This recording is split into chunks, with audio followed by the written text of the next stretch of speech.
लखीसराय की चर्चित दोहरा गोलीकांड जिसमें एक जुबेर मोइया घायल हुए थे और दूसरा दीपक, जिसमें एक गिरफ्तारी रामचंद्रपुर के एक युवक की हुई है अभी, और जो 8 नामजद लोग थे उनके ऊपर छापेमारी भी चल रही है। तो दीपक से हम ये जानने का प्रयास करेंगे कि आखिर कैसे उस दिन ये घटना हुई थी, आखिर कौन है उसका जिम्मेदार और क्या प्रमुख कारण रहा।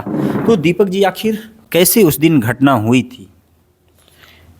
घटना उस दिन यही हुई कि जो है से हम लोग रंजन महतो से कुछ 1 कट्ठा ज़मीन की बात किए थे और लिए थे। वो लोग कितना उनको वहाँ बहुत ज़मीन विवादित था? वहाँ उनको बहुत ज़मीन है। अच्छा।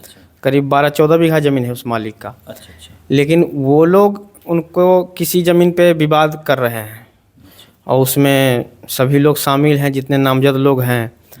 तो उन लोग को भय था कि ये लोग 1 कट्ठा 2 कट्ठा लेकर के यहाँ सट रहा है, ये लोग हो सकता है कि हमको डिस्टर्ब करे, इसलिए विवाद खड़ा किया। और वो भयाक्रांत होकर के वो चाहा कि क्यों आप लोग वहाँ गए थे? वही बुलाया था। अच्छा।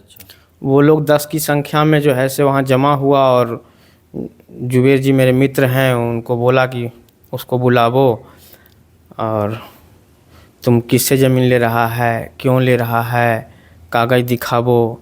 मतलब कागज़ दिखाने के लिए वहाँ बुलाया गया था? कागज़ दिखाने के लिए बुलाया गया, लेकिन वो लोग पूर्व से तैयारी से था। वो लोग हथियार वगैरह भी सबके पास था, जो आप देखे आगे फायरिंग वगैरह हुआ, गोली भी लगा। तो उसमें कागज़ ये कितने बजे आप लोग वहाँ पहुँचते हैं?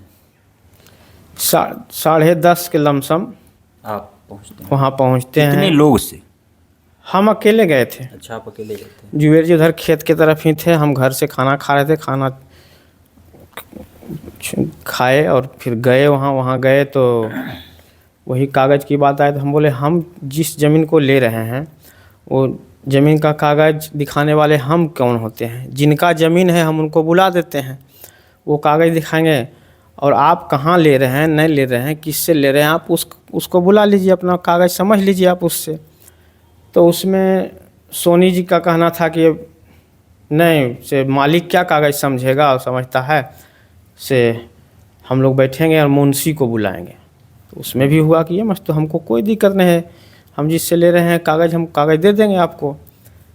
इतना होने के बाद हम लोग घर की ओर चल दिए, लेकिन जुबेरदा वहीं पर थे। अब क्या उनसे बात हुआ नहीं हुआ, वो लोग विवाद खड़ा किया, गोलीबारी किया, जिसमें कि गोली हमको लगा।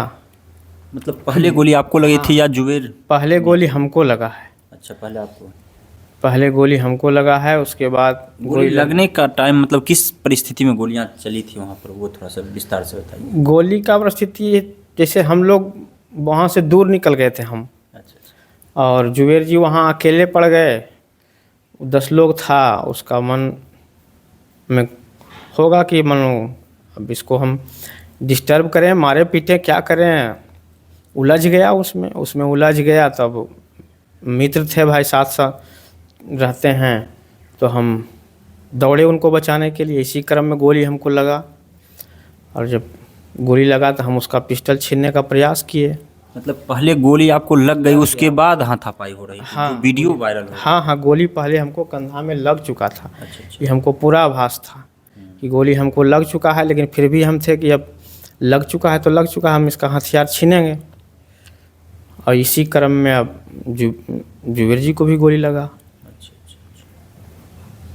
और उसके बाद फिर हॉस्पिटल पहुंच गए? हाँ, तो फिर जब देखे कि आसपास के लोग दौड़ा तो वो लोग भागा। तो जब भागा तो हम गिरे हुए थे, उठे तो देखे मेरा सर फटा हुआ है 2-3 जगह, ब्लीडिंग हो रहा है। तो मफलर मेरे पास था, मफलर से हम सर को बांधे और जुबेर जी को गिरे हुए देखे। तो फिर भी हमको हिम्मत नहीं हुआ। उनका लड़का आया था तो उठाने के लिए भी बोला, लेकिन हम कुछ बोल नहीं पाए, क्योंकि हम तो यह महसूस कर रहे थे कि मेरा सर फटा हुआ है 2-3 जगह और बाह में गोली लगा हुआ है, तो हम उठा भी नहीं पाएंगे। तो इसलिए हमको रुकना यहाँ नहीं, हमको तो अस्पताल भागना है। तो हम किसी को फ़ोन फान भी नहीं किए, किसी का इंतज़ार भी नहीं किए, हम सीधे, चूँकि बगल में ही मेरा स्कूल है, तो हम स्कूल चले गए। स्कूल जा कर के फिर अस्पताल में इलाज में आए। तो अब हमारे साथ लखीसराय की ममता इमरजेंसी के doctor Gautam gold medallist MBBS हैं। तो इलाज हो गया दीपक जी का? हाँ, आज दीपक बाबू को हम लोग डिस्चार्ज कर रहे हैं। अभी ओरल मेडिसिन पे रखे हुए हैं, फिर इनको 7 दिन बाद बुलाए हैं। 7 दिन बाद फिर रिव्यू करेंगे, यदि कुछ प्रॉब्लम दिखेगा तो उसको ठीक करेंगे। मतलब कोई दिक्कत नहीं? नहीं, अभी कोई दिक्कत नहीं। तो फिलहाल आप देख रहे हैं KTV भारत, कुणाल कुमार के साथ। देखते रहिए। जय हिंद।